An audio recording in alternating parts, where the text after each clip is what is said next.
कबीर दास जी की उत्पत्ति। क्या कबीर के पिता ब्राह्मण थे? जी हाँ श्रोताओं, आइए जानिए कबीर दास जी की उत्पत्ति कैसे हुई, ये कैसे पृथ्वी पर आए और इनके पिता वास्तव में ये ब्राह्मण थे या और कोई थे माता पिता। तो आइए जानिए। जो है श्रोताओं, कलयुग में ज्येष्ठ सुदी पूर्णमासी संवत 1455। संवत 1455 का मतलब हुआ 1398, लगभग 1398 सन मान के चलिए। तो 1398 ईस्वी को कबीर दास जी काशी शहर के लहरतारा नामक सरोवर में कमल के फूल पर शिशु रूप में विराजमान हुए। श्रोताओं, वहाँ पर ये पाए गए और वहाँ से श्रोताओं नीरू और नीमा नाम के पति पत्नी ये थे, जुलाहा थे, जुलाहे का काम करते थे। होता है ना शहरों में साड़ी ओड़ी जो बिनते हैं उनको जुलाहा कहा जाता है। अक्सर साड़ी का कारोबार ये लोग करते हैं। तो ये नीरू और नीमा नाम के थे पति पत्नी। ये दोनों देखे तो ये दोनों उठा लिए उनको। अब 25 दिन तक श्रोताओं ये कुछ आहार ही नहीं किए। फिर तो नीरू और नीमा को श्रोताओं बड़ी चिंता हुई। बहुत ये लोग चिंतित होने लगे कि क्या किया जाए। और नीरू और नीमा के बारे में श्रोताओं मैं आपको बताऊंगा ये लोग कौन थे। जो है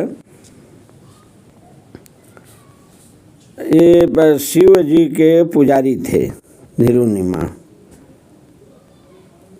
मुसलमानों द्वारा बलपूर्वक ये मुसलमान बना लिए गए। श्रोताओं, मुसलमान बन गए, जुलाहे का कार्य करने लगे। साड़ी वगैरह बिनते हैं ना, वो बिनकर अपना जीवन निर्वाह करने लगे। बच्चे की हालत ख़राब होने लगी। बच्चे मतलब कबीर दास की।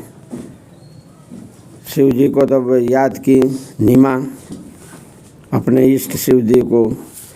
तो शिव जी से श्रोताओं साधु वेश में वहाँ आए। शिव जी साधु वेश में वहाँ प्रकट हुए और बालक रूप में कबीर जी को वहाँ देखे। बालक रूप में कबीर साहब जी कहने लगे शिव जी से कि इन्हें कहो कि एक कुंवारी गाय लाएं और वह आपके आशीर्वाद से दूध देगी। कबीर दास जी कहने लगे शिव जी से कि इनसे कहिए, इनसे मतलब नीमू नीमा से कहिए, नीरू नीमा जो जुलाहे हैं, एक कुंवारी गाय लाए और आपकी कृपा से दूध देगी। तो शिव जी ऐसा ही किए।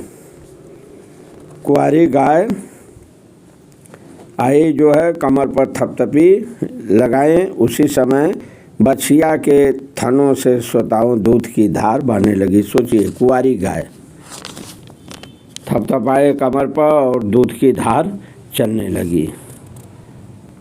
एक कोरा मिट्टी का घड़ा होता है ना, बहुत देश में देखे होंगे, बनता है, गगरी हाड़ी पुरवा सब बनता है ना, कसोरा। तो मिट्टी का एक छोटा घड़ा लाए, नीचे रख दिए थन के नीचे गाय के। और जब घड़ा भर जाता था तो दूध बंद हो जाता था। ये ऑटोमेटिक श्रोताओं ये घटना थी। तो ऐसा प्रतिदिन पात्र थनों के नीचे जो है बछिया के थनों से दूध निकल जाया करता था। जब जब पात्र रखा जाता था, आवश्यकता पड़ती थी, थन के नीचे दूध निकलना शुरू हुआ, भर गया तो दूध निकलना बंद। उसको कबीर जी पिया करते थे। इस तरह से जो है जीवन निर्वाह शुरू हो गया। पति पत्नी जो नीमू नीमा थे ये लोग भी बहुत खुश हुए, नीरू और नीमा।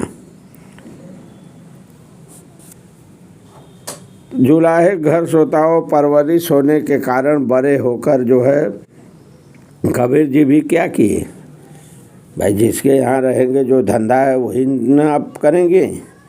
तो ये भी इनका उन माता पिता का धंधा था, वो साड़ी वगैरह बिनना।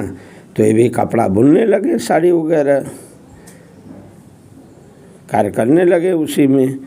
लेकिन अपनी अच्छे अच्छे गुणों को जो है, अपने तत्व ज्ञान को जो है लोगों को बांटने लगे, प्रचार करने लगे, लोगों को लगे समझाए तत्व ज्ञान के द्वारा। दूसरों को समझाएं, समझाकर उनसे जो है दूसरों को समझवाने लगे, खुद जो है स्वयं तत्व ज्ञान प्रचार करने लगे और अधर्म का नाश करना शुरू कर दिए उस समय श्रोताओं। तो ये नीरू और नीमा श्रोताओं, ये जो पति पत्नी थे, ये दोनों थे कौन, इनके बारे में जान लीजिए। नीरू नीमा श्रोताओं उसी जन्म में ब्राह्मण थे, ध्यान देना, उसी जन्म में ब्राह्मण थे। शिव जी के पुजारी भी थे, लेकिन हुआ क्या, घटना घटनी इनके साथ उस समय जो है मुसलमानों द्वारा ये लोग बलपूर्वक जो है मुसलमान बना दिए गए। और मुसलमान बन गए तो फिर इनका नाम पड़ गया नीरू और नीमा। और मुसलमान बनने के कारण, मुसलमानों के घर में होने के कारण जुलाहे का कार्य करने लगे। लेकिन थे क्या ये, पूर्व जन्म की बात नहीं है, उसी जन्म में ब्राह्मण थे, जबरदस्ती ये बनाए गए थे मुसलमान।